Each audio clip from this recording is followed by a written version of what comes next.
Eat Nebraska. I'm here to keep you caught up with the hottest restaurants and coolest cocktail joints. Each week, we'll talk with the owner or head chef and give them a chance to show you what makes them Nebraska and what they've got cooking here on Eat Nebraska.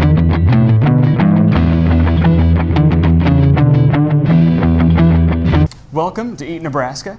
My name is Carl Weiss, and today I'm here with Single Barrel with Brandon Harpster, the head chef here. Brandon, tell us a little bit about Single Barrel. What Single Barrel is a Nebraska chop house. One of our taglines is we're a chop house by day and a whiskey bar by night. So during the day, we're open for lunch and dinner Tuesday through Sunday, and we offer great steaks, great food, and we also offer a wide array of whiskeys between bourbons and scotches and kind of the whole whiskey board. We run roughly around 150 different styles of whiskey. So we try to combine the two of those together as much as we can. Okay, and do you pair the whiskeys and bourbons with meal items, or are there suggestions on the menu for people that may not be as well versed in their bourbons and whiskeys? We don't have the suggestions on the menu, but our servers are all trained with suggestions for the whiskeys, and then along with all the local beers we have on tap, and then the local wines as well. There will be times though where we do periodically throughout the year, we'll do whiskey pairing dinners. Okay. Where we take different whiskeys, usually from one distillery, and then plan a whole meal based around those whiskeys. Okay, and do you incorporate then the whiskey with the menu items? Sometimes it's incorporated with the actual food itself. A lot of times it's paired separately. Okay. So we taste the whiskeys first and then match the flavors of the food to either contrast or go along with the flavors we're tasting from the whiskey. For sure. All right, and so when did Single Barrel get started up? Single Barrel we opened the full restaurant in August of 2012. You did mention Nebraska beers. What Nebraska beers do you always have on tap, and do you have any circulating beers that come through where that showcases different Nebraska styles? Typically what we do with most of our Nebraska beers is we have the breweries that are always on tap, and then we just rotate out with them kind of what's on seasonal or one of their regular lineups. We just kind of try to keep it different every time, so we don't always have the same one. The only one that we keep kind of constant is the Nebraska Brewing Company's Brunette. Oh yeah. We always tend to keep that one on tap just because it fits that category. It's very popular. Other than that, through all of our beers through Modern Monks, we always change them up every time. Zipline, we kind of change up a different one based on them depending on what's available and what they're brewing at that time. Right. So we try to do that with a lot of local beers from Nebraska from especially Lincoln and Omaha. So what brought you to Single Barrel? That's an interesting question. I kind of just was approached with the idea of the owner was looking at the space and thought this would be a great space to do a chop house. And I was helping him on another project for another business that he owned, and he kind of brought me in originally as a consultant, and then 2 years later, it turned into a full-time executive chef. So. All right. That's a good way for everything to turn out then. Yeah, it's been great. It's been a great experience starting it from the ground up and developing the whole menu and everything, and seeing it progress over the course of the past couple of years. For sure. And so I understand that you guys also have a stage here, live music performances. We do live music. We usually have live music every Saturday for sure. And then from time to time we'll bring in national, usually it's up and coming country acts that come into the place. We'll do a show, and that typically tends to happen on a Thursday night. The restaurant will close a little bit earlier, and we'll have that show there. But typically the shows start at 10 o'clock. Usually once dinner service is over, we move more into an event space as well. So we kind of balance the two of those together, which makes us a little bit unique. And it has a very different look from when it's in restaurant mode until all the tables get moved out and it moves into a more of a concert venue. Where did you go to school? Where did you get your chef training at? I received most of my chef training, as far as education went, is from Southeast Community College here in Lincoln. They have a wonderful culinary program there. I'm actually a full-time faculty member there as well, as working here at the restaurant. So I'm kind of at the college during the day and then here in the evening. So I got all my training there, and then I always say school is a big part of it, but then also a big part of it is the years of experience I've had in working with different restaurants throughout kind of the Lincoln, Nebraska area. Okay, and so I do understand also that you had mentioned that a lot of your products that you cook and prepare here also come from Nebraska sources. What are your top products that come from in-state and that you guys specialize in? Our top products that we're really proud of that we always have are our proteins. Obviously with Nebraska being, we have 4 seasons here, so not everything's available all the time. So we rotate produce as best we can through some of the different producers. But the proteins we really hit on really big. So all of our beef comes from certified Piedmontese, which is Piedmontese is a specific type of breed that originated in Italy, that's all raised in kind of all across the state of Nebraska. Okay. All of our pork comes in from TD Niche Pork out of Elk Creek, Nebraska. Perfect. Heritage breed pork products, Plum Creek Farms for our chicken. And then lastly, which is kind of interesting, the only fish we have on the menu is trout. And that's because there's Blue Valley Aquaculture in Sutton, Nebraska, which raises trout using water from the Ogallala Aquifer, and get this really crisp, clean trout product that we get in. We get them in. We buy everything whole and do all the butchery here in house. So we decided that all the proteins that we're going to have, if it needs to be indigenous to Nebraska, or be able or be sourced from within the state. And so we're pretty proud of that fact that on our regular menu, all of our items all of our proteins do come from Nebraska. And then the cheeses kind of rotate in and out as we can, or as we have use for them. We use a lot of the other local products in special menus that we do, and a lot of our pairing dinners that we do. I would just say that separates us from everybody else is that we are a scratch-based restaurant. And when we say a scratch-based restaurant, we really take that to heart. We always kind of joke the only thing that we don't make from scratch is we don't make all of our pickles because we don't have room in our cooler for that. And it's getting down to things like that. But all of our stocks are made in-house. Like I said, we do all of our own butchery, so we butcher and then use all the bones that are left over from that. We use in stocks, and we really take that. We're going to make everything from scratch to heart as best we can, and it creates a lot of extra work for us sometimes. But it's something that we really pride ourselves in, and that you're getting a product here, you're getting a unique product because it's not something that's being opened up out of a can. Right. There's some places where it scratches. We're going to add a couple cans of something together, and we made it from scratch. That's definitely. We joke that the only canned product we open is tomato paste for our stocks, and that's because tomato paste just is kind of it's hard. You can't process it exactly the same, but we really take that. We're going to make everything from scratch. Okay, so this is home cooking. To the extent. I mean, everything comes in whole pieces, and we either peel it or chop it or cut it. Everything ourselves. So we're very labor intensive food products, but we feel that it gives us the best product in the end, and that's if we're going to say we're from scratch, we're really actually going to go back and follow it up. So for everything that we do for the restaurant is definitely like that. So here we are back in the kitchen with Brandon. About to prepare a couple of dishes. You said first one is a tenderloin, or first one is petite tender. It's actually out of the shoulder. It's a fairly newer cut that not a lot of people are familiar with, but very tender, almost like a beef tenderloin. Perfect. But with great flavor. All right. So it's one of our most popular dishes that we have. So. All right. Well, let's check it out. All right. Well, we'll get started here. So, we always start off with a really hot pan, because the one important thing for this dish is to have a really good sear on the meat, because you want that. You got to have that texture for it.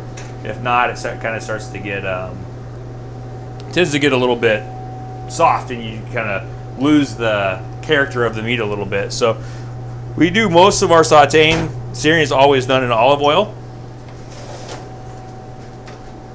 and then so these are the petite tender medallions. So we've cut them into medallions, and we're just going to season those liberally with salt and pepper.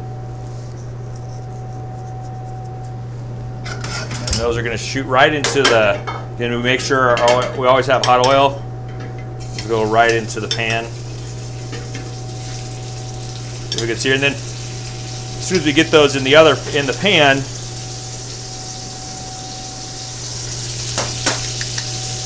go back and we season the other side then with salt and pepper. So just allow these to sear. As soon as those are done searing,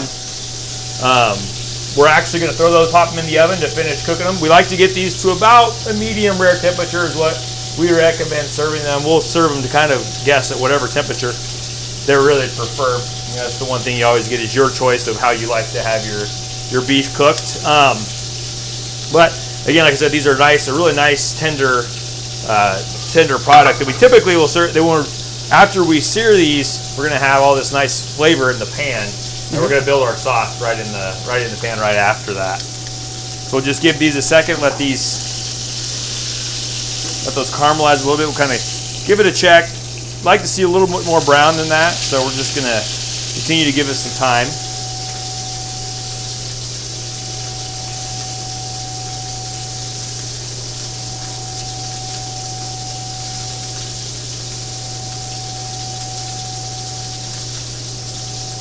And so the searing process is really just trapping in those juices and that tenderness. Kind of sealing the juices, and the big thing with it is that you get a lot of Maillard reaction, which is that browning or caramelization of proteins, and it just gives it a ton of flavor. And that's more so than anything. And then it just gives it a little bit of contrasted texture with the salt and the pepper on there to help the dish have a little texture, something that it needs. So these are probably about where we like them. Have a nice sear. There's always a little bit more on the edges than there's going to be on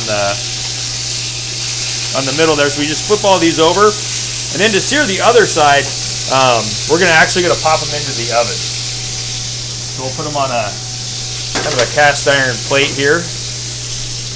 We'll finish searing on this plate then, right in the oven. We pop them in the oven. It's only going to take a few minutes in there at a very high temperature. So now that we have this, we're going to save this and continue to utilize it. So we're going to add some mushrooms and some sliced shallots to that, and we're going to continue to saute it.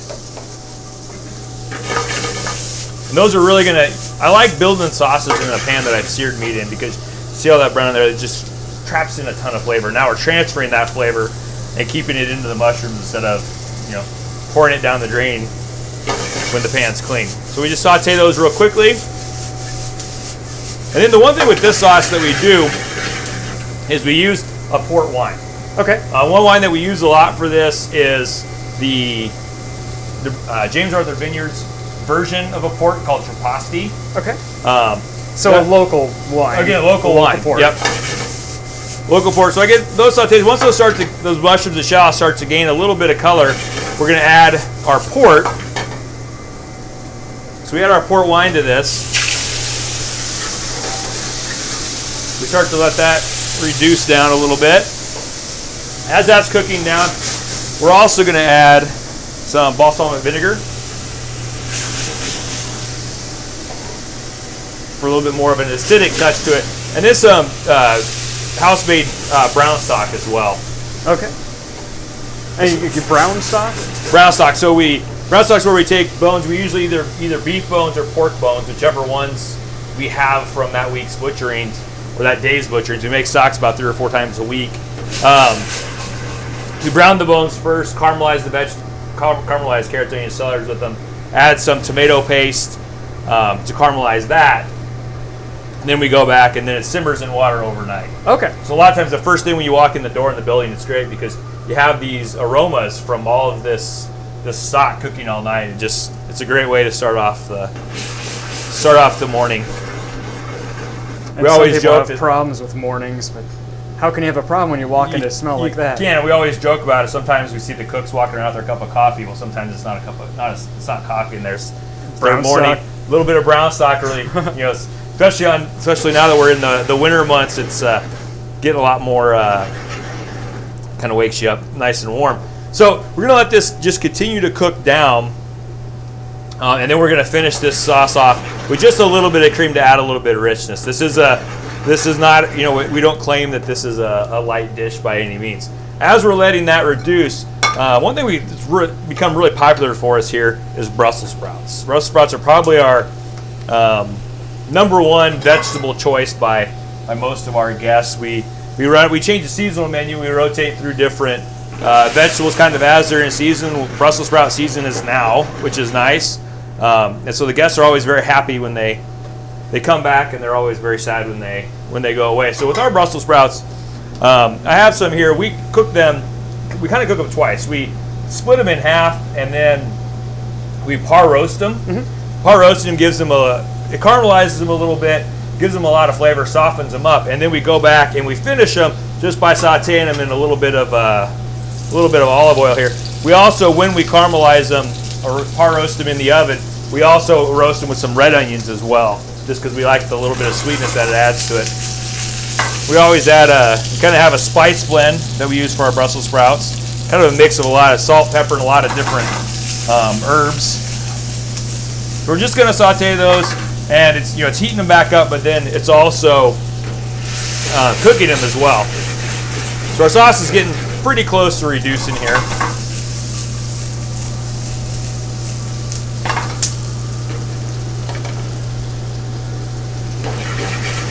So for the sauce, I want to see the sauce start to get almost kind of syrupy-like.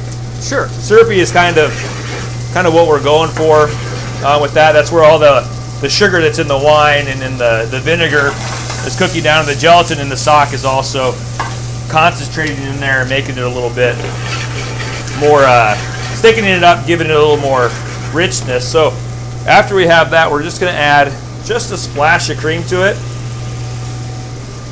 I usually judge the cream by the appearance of the sauce. Do a couple quick tosses again.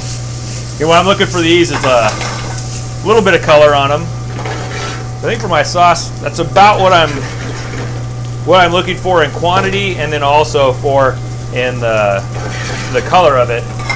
Brussels sprouts are ready. So usually by about this time, I'll hit the Brussels sprouts with just a splash of white wine.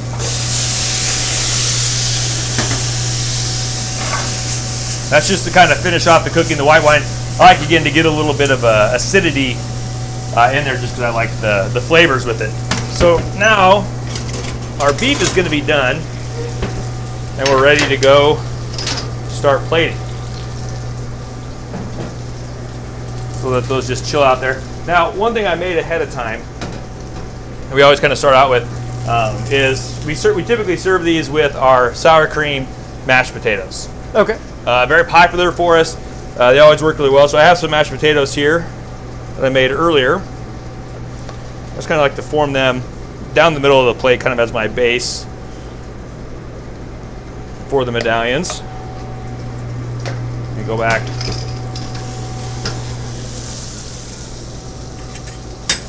Do the Brussels sprouts around the outside.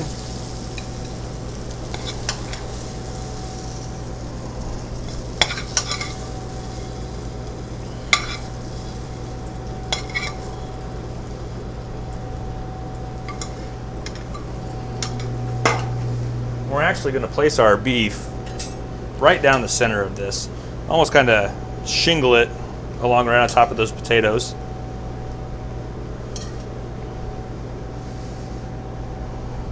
Kind of push them down so they stay a little bit better. And then finally we'll finish this with our sauce. And the sauce and the mushrooms just get kind of spooned over top.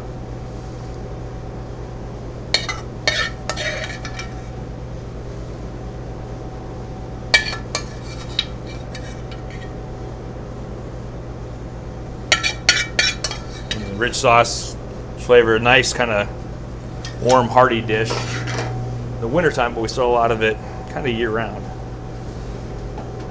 Just clean it up, and there's the finished dish. So I said that's our beef medallion, our certified Piedmontese beef medallions with pork and mushroom sauce. And so what I have is this is some cubes I made out of the loin section of some apple finish red wattle Hereford cross pork from TD Niche. So these are pigs that part of the last part of their feeding cycle, they're given the mash that's left over from making cider. Okay. So they eat that, and so that imparts some of that apple flavor into their diet, helps them put in, like you see in this pork too, it also has a little more marbling than we tend to see in standard pork. That's because of it. And the nice thing about it is that that fat melts really easily. Mm-hmm. It gives it a ton of great flavor. So to start this dish, we're just going to start off by heating up our pan, and then again a little more olive oil in there to start to sear this. Now with this pork, it sears up really nicely. Just like before, we're going to season this with salt and pepper. And I always just use kosher salt, and then pretty much just straight cracked black or coarsely ground black pepper for all my general meats that we're gonna pan sear or roast or pretty much anything with here. Let that oil get hot first.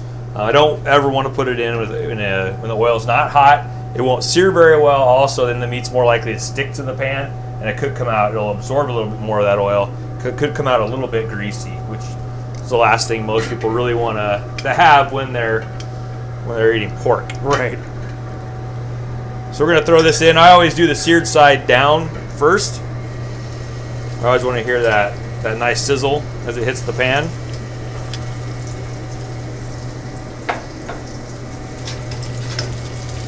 Now I'm going to go ahead and season the other side. Now one thing with this, as we sear this, we cubed it, and so we're going to go through, we're going to sear it all around. We're going to sear it on all four sides, all four of the longer flat sides. That's going to do is that's going to give it a little more texture on this pork. Again, trying to utilize that great marbling that's in there to get a little bit of that crispy texture on some of the meat.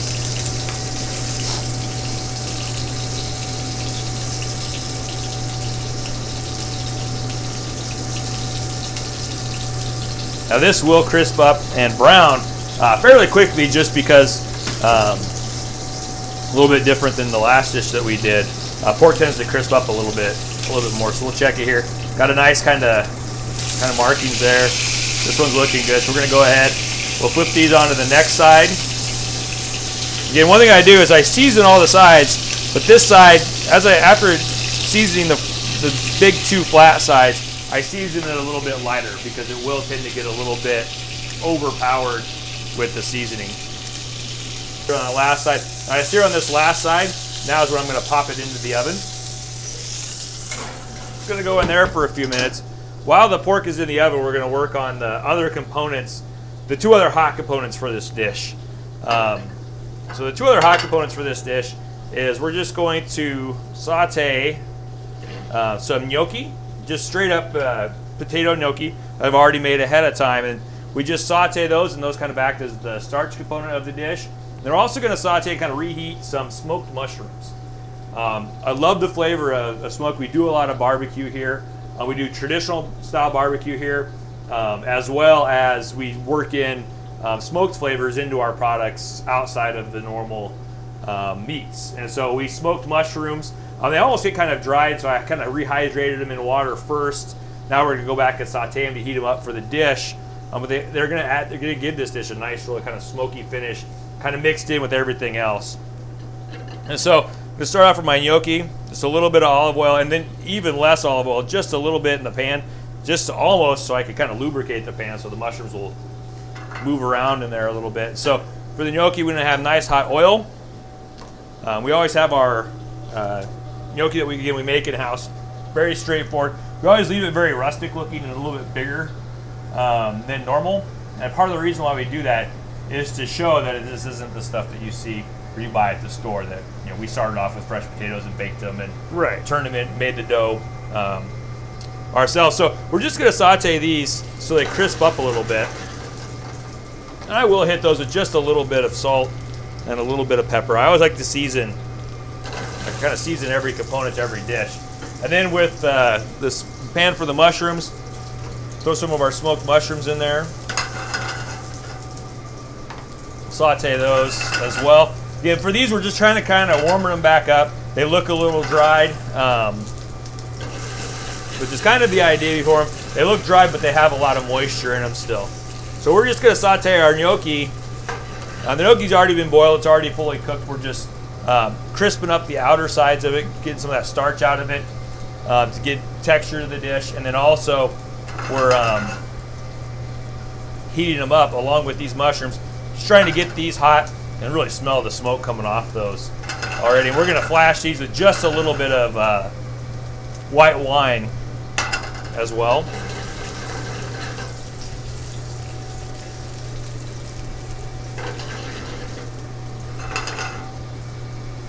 So mushrooms ready to go. Just hit those with just a splash of white wine.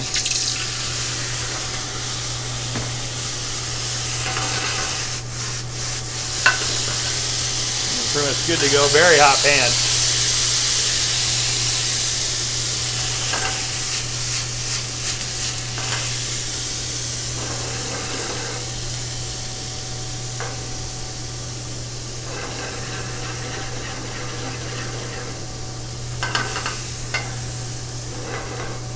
Gnocchi takes just a little bit longer.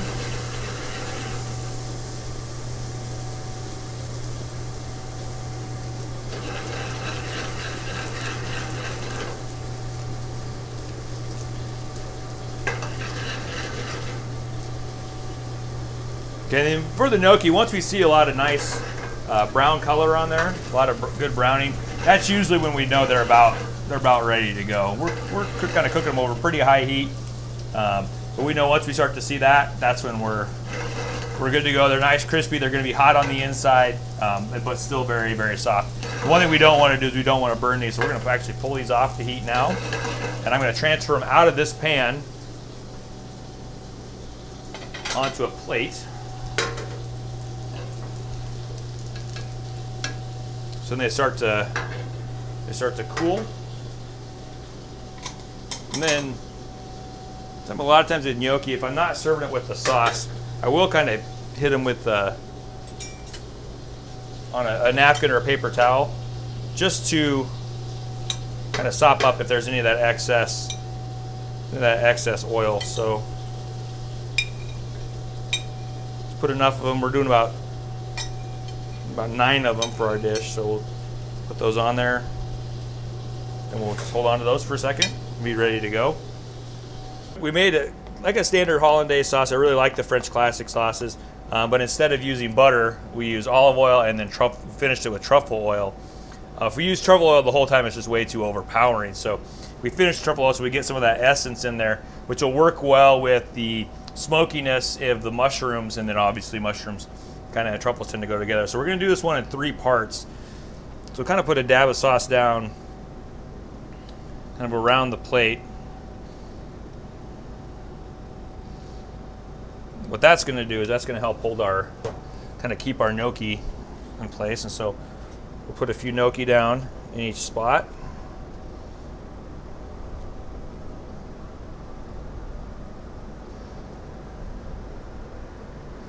Actually going to turn those just slightly. So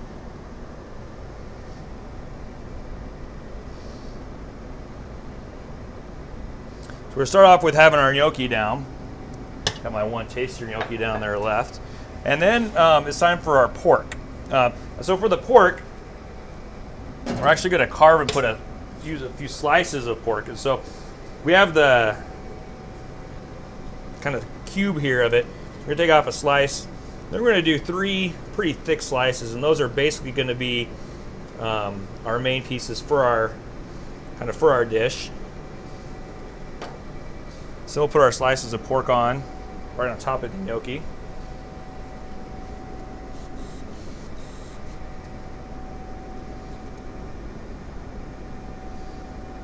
So they hold.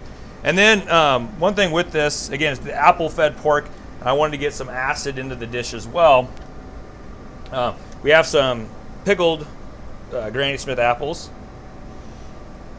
And our pickling for this is it's kind of I always call it a quick pickle. It's essentially just a mixture of salt and sugar. I try to only do it the night of service, just because if we try to do it too much in advance, the apples have so much water in them, they'll start to fall apart. But it's going to add a nice little bit of flavor contrast to this, and it kind of cuts the richness of the pork. And then the last thing we have for the plate and is our mushrooms, our smoked mushrooms. We kind of disperse those throughout the dish. And again, as the guests eat this, they'll get the different flavors of the mushrooms. We'll add the smokiness, and then the truffle, and truffles and potatoes go really well together with. So that's the reason why we did the gnocchi, and then we have obviously the highlight of the show, kind of mixed all in there, is the great apple-fed TD red wattle pork. That's our. And what beers are we going to be pairing with each of these dishes this afternoon, this evening? All right, so for the beef dish, certified Piedmontese petite tender with mushrooms and port sauce, we are pairing the Modern Monk's fried tuck porter. I thought with the flavors, kind of the deep flavors of the port wine and kind of the caramely flavors of with the vinegar in there and all that, it'd pair really well with kind of those dark chocolatey notes of the porter. And I also like to go, most people when they see a porter, they like to pair it with something sweet like dessert, like chocolate, things like that, which it works very well with. Decided to go a little bit different route and pair it with beef instead and kind of work those flavors together, which is something I like to do when doing a beer function. And then for the pork dish, we're pairing the Modern Monk's Dublin size ale, Irish style ale. Kind of has it's a pretty, not a light beer, right. but it's an easy drinking beer. Okay. Not really heavy, overly heavy in IBUs.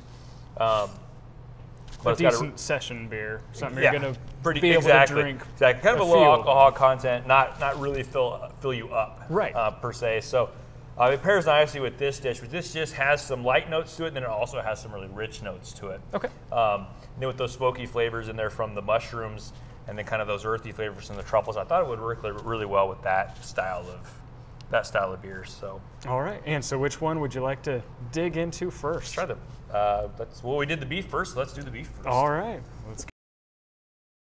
So we're looking for the beef to have a nice kind of pink, that rosy pink, medium rare color all the way through. Looks glorious. With the sauces.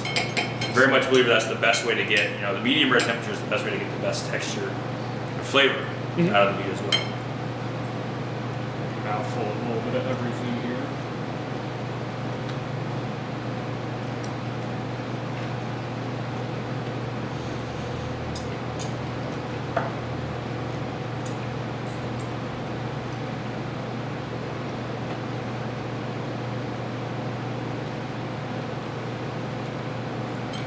Yeah, that beef just melts. Yeah, very tender. Oh man. I like it kind of has it melts, but it has a little bit of a bite to it. So it's a little bit of chew, and a lot of that little bit of bite and that texture is coming from that. We really focus on getting that nice hard sear on the beef when we were cooking, and that gives it that texture, plays off that kind of soft, kind of filling interior there. Brussels sprouts. Yeah, the Brussels sprouts are great. Onions or shallots that you threw in there. And kind of a nice rich, like I said, wintertime, kind of a nice wintertime dish. And especially paired with the porter, it brightens it up without overpowering it. Yeah. They really kind of blend well. The strengths really match up pretty well in these two beers. I've always enjoyed balsamic with chocolate, and you can taste the balsamic that you threw in the sauce along with the porter as well. And it kind of gives it those notes that pair well with those chocolatey notes, kind of that a porter, this porter especially, but a lot of them tend to have. That's excellent. Thank you. So this again on top we have these are pickled apples. Smith. Pickled Granny Smith apples. Like I said, it's just a quick pickle of just sugar and salt.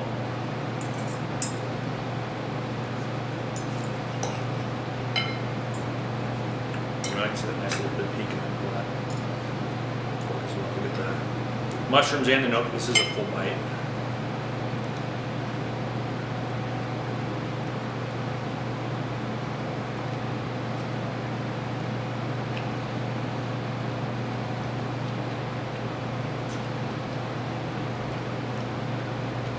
Pork has that great crust on it. Yeah, it's so important for the pork too, and I like to have that. The gnocchi has a little bit of texture too, so you get it. But then the gnocchi has the softness on the side as well. Yeah,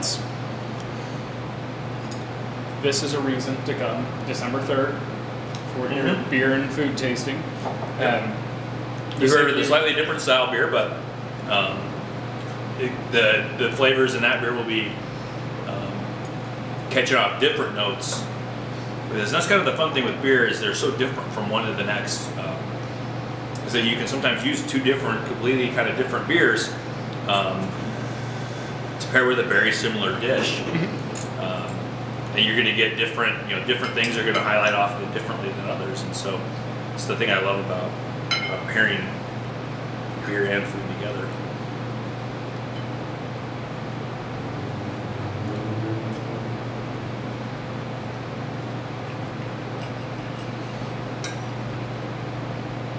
Yeah, that is awesome.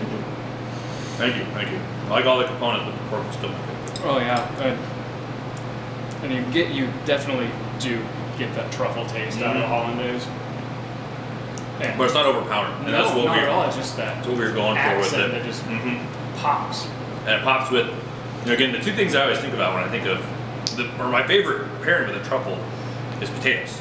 But I always like to pair truffles with pork just because of more of the fun note that pigs used to be used to find truffles. So it makes sense that they stopped using pigs because pigs are smart enough to know that they eat them. They know there's something good underneath there, so they eat them as well. But I like that. Just that little bit of truffle, and it's a little bit different way of attacking on hollandaise, not using butter and using.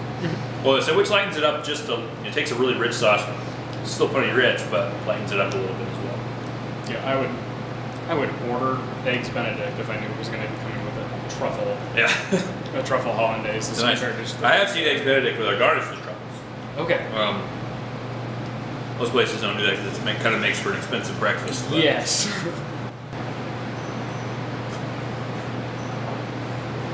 Awesome. Well, good. Yeah, thank you so much. No problem. Thank you for including me, and it's kind of fun to be the first. Yeah. For the first round.